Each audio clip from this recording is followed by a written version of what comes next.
Hello everyone, welcome back to the channel. Thanks for clicking on this video. I hope everybody's having a great day.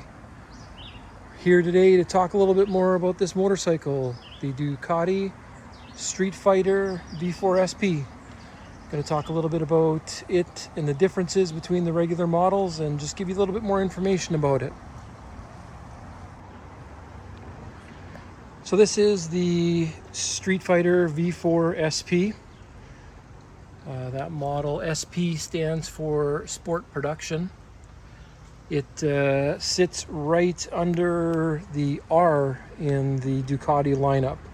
They do not make a R Streetfighter, but I'm sure someday they will. They do make the R Panigale, so might take cues from that one day.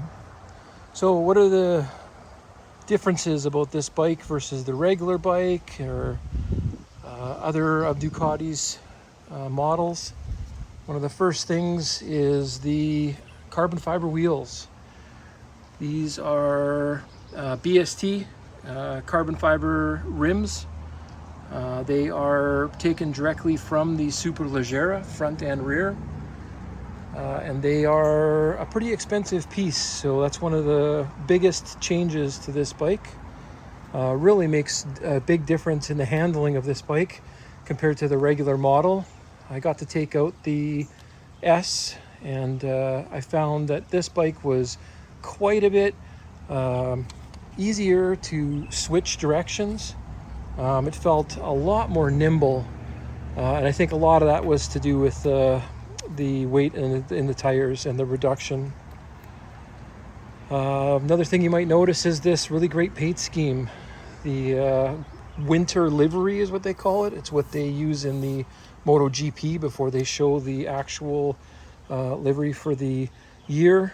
They have this scheme, this really nice red accents here, and this brushed aluminum tank. And again, I can't get over this tank. There's just no coating on it. It feels really great. I've ridden it around a lot. There's no scratches on it. I'm quite surprised. Yeah, it just looks really great. It's got a lot of carbon bits on it that aren't on the standard one. It's got a carbon front mudguard. It's got the carbon fiber wings. It does have the carbon fiber dry clutch cover and the carbon fiber kick gears or kick guards. So those are not normal for the regular models. Those are all add-ons. The Rizoma rear sets, which have been great. I have tried adjusting them up and down. It is super easy to change them, and will make a huge difference when going to the track. Or street riding. It's really great for street riding. You're able to put them down, get them really comfortable, can still do very spirited riding and not have to worry about it. But then when you go to the track, you can raise them quite a bit. You can see on those two extra bolt holes there, and I believe that there's more towards the back, and give yourself a lot more clearance for the rubbing of the pegs. So while we're down here, can talk about this as well. This is the STM Evo dry clutch. It does come with the magnesium cover, just like the case covers there that go onto the clutch, but it also comes with this carbon fiber. And it was really funny. The dealer was, they weren't going to put it on for me. I don't know if it's a liability thing or something, but they said make sure that you that does spins in there, so make sure that if kids buy the bike or something that they don't stick their finger in it, is what they told me, which I thought was pretty funny. Another big part of the upgrades to this bike is the suspension. This bike has the Öhlins EC2 electronic shocks on it, but this is taken directly from the Panigale 2021 Panigale, and they are quite a bit stiffer than the regular V4S. I was quite surprised. I was riding around in the same settings, and it was very noticeable. I don't mind that at all. I don't think it's too rough for the street, but I did notice a big difference. I'm a big guy, so I can tell when a bike is really soft. The suspension isn't as good for me because it's not as stiff, being a big guy, heavy guy. But this is a really beautiful suspension setup, and it is quite a big upgrade. Here's a little bit better shot of the other side for the rear set, and you can see those adjustments. Not only can you go up at least, looks like an inch there, but you can go back also about 3/4 of an inch, which is a really neat feature. So another big upgrade to this bike is the brakes. These are the Brembo Stylema R brakes, and they are supposed to be some of the best for track use, so I'm really looking forward. I've braked very hard with some spirited driving on the street so far, and those rotors still look brand new. So it's a great. It also has the Brembo master cylinders, and it's a really good setup. I'm very pleased with the brakes on this bike so far. Another difference is this seat. Really nice stitching there. It's got some real grippy sides for, I believe, track use. I notice it is pretty grippy. And then it's like an Alcantara with some nice stitching V4SP on there. So looks really great. This is a numbered bike. I've heard all kinds of people talking about the exclusivity of it and what how many there are. My bike number is number 1008, and I was quite surprised by that number. I hadn't seen a really high number like that on the internet until I got my bike, and then I've seen quite a few in the 800s and 900s now on other sites. But I've heard people say that it's a limited production bike, and it's there's only so many per country, and I really don't think that that's true. I was told by the dealership that they are a numbered bike, and that's really it. I've also heard a lot of people say that they were sold out. A lot of people said they were sold out before I even bought mine. And besides taking a real long time to get in, I had no problem with this bike. The engine is the same engine as what's in the regular V4S. There is no differences. The only difference is the dry clutch, which I understand is a little bit heavier, but also there's no oil around the clutch, and there is supposed to be some loss of power and acceleration due to the viscosity of the fluid, of the actual clutch spinning in the fluid. And I've heard some people talk about this bike accelerates so fast. And one of the reasons I think that is the tires. The weight in the tires is a huge difference, but also I think that clutch has some, there's something about the not spinning in the fluid is allowing it to spin up faster. But I am not 100% on that, but I do think that it does have something to do with that. But it is the same engine. It's 208 horsepower at the moment with 90 foot-pounds of torque. And again, those are claim numbers. I'm hoping to get it to the dyno here soon before I get the Akrapovic exhaust on it so that I can do a little of a back-to-back comparison. It's supposed to be 18 to 20 pounds difference when that exhaust comes off. So I'm really excited to see what the differences are. I can see a little bit of bluing on this side and on the header there, and on the other side. Looks really beautiful, but I would really like to see the titanium exhaust is going to turn all really blue like that, and it'll look really beautiful. Hopefully it'll give us some more power too, so that'll be a really great upgrade. So I've been driving the bike for quite a while now. I've put at least 600-700 kilometers on the bike, and I did get to ride the standard version S. And some of the things that I can talk to this bike about is the acceleration and the handling of this bike seems amazing. I can't get over how fast it switches directions, and I do think that is just a lot to do with the carbon fiber wheels. I don't think it's anything specific to do with the bike. It's just the carbon fiber wheels really aid in that. I would have never guessed that it would have made that much of a difference, but I really do think it made a difference. It really accelerates fast, very fast. The RPMs come up real quick. The quick shifter is amazing on this bike, up and down. It's really easy at any speeds to go up and down. I've had no problems driving around in slow urban environment, or get it out on the highway and really start opening up the gears, and it really is taking off. It's a really pretty bike to look at. When I first saw the V4S and when it first came out, I was I don't know, I wasn't as it was, maybe it's just because it was new to me, but I liked it, but I wasn't in love with it, and over the years it's just grown on me. I really think that it's just such a really beautiful look. There's such nice lines on it. I really do love the bike.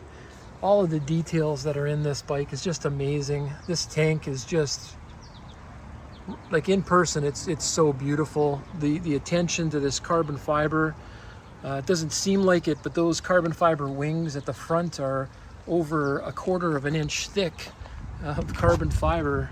It's they have to be pretty substantial for the downforce, but just all of the paint on this bike is just flawless. The attention to detail is just, it's one of the nicest bikes that I've ever owned.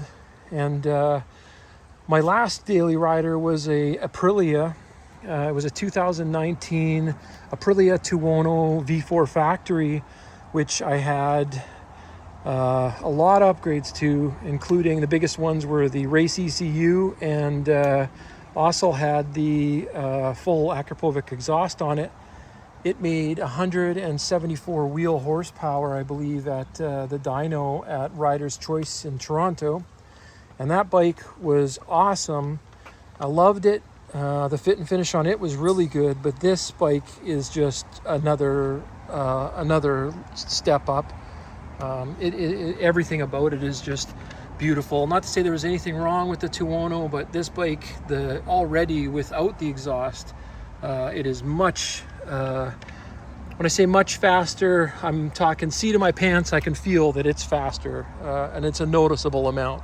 It's not like, oh yeah, I cracked the throttle and there's a little bit of a different response. This bike is pulling, and I was very surprised too. People were saying that it was, this engine was lacking in the lower end. I do not find that at all. It's got quite the punch, all the way from down low to all the way up into the rev limiter. But just the detail on everything in this bike is just, it really, really is an amazing bike. I've also owned the Panigale V2. That was my track bike I tracked that bike all last year. That bike was beautiful. The fit and finish on it was just as good. I was not going to get rid of that bike. That was going to be my track bike, but I decided that this is going to be my track bike. So it's kind of getting sick of paying 2 insurance bills. It's pretty expensive here in Canada to insure these bikes. So insuring 2 bikes every year, and paying for 2 bikes every year, and maintaining 2 bikes every year. So I think this is just going to be my track bike. So I my daily rider and my track bike. So I got rid of my Tuono and my 2021 Panigale V2. And I love that bike. I bought the race fairings for it and took it on the track quite a few times last year. It was very great. Took it through a school, fast racing school at Shannonville racetrack. It was a really good time, and I learned a lot on that bike. Matt from Rider's Choice, I rented him for a day with my wife, and he gave us some instruction at Shannonville as well. He's such an amazing rider. It was really great to be getting some pointers and being shown around the track from him. But anyways, I've just heard so much stuff on the bike, especially about the limited edition, and then some people forget to talk about the suspension, which is one of the biggest things about the bike. Everybody talks about the wheels because they're obviously so expensive, but people are forgetting little things. Like, it seems like no one had a really full video. So I just wanted to give my 2 cents about the bike and, tell you guys what I think is unique to it versus the other models and stuff. So what's next for the bike? Going to be doing a track day here, hopefully right away. Also going to get it to the dyno. You can see I did the tail tidy on it. This is the new Rage Cycle tail tidy. Man, it sure pulls the back end together there, makes it look great. I also took off some reflectors that were on the front up here. Those big yellow reflectors, I replaced them with some spacers, red spacers there on the Brembos. And I cleaned up the throttle. I kind of showed this in my last video, but there is no play now in this throttle. So it is all,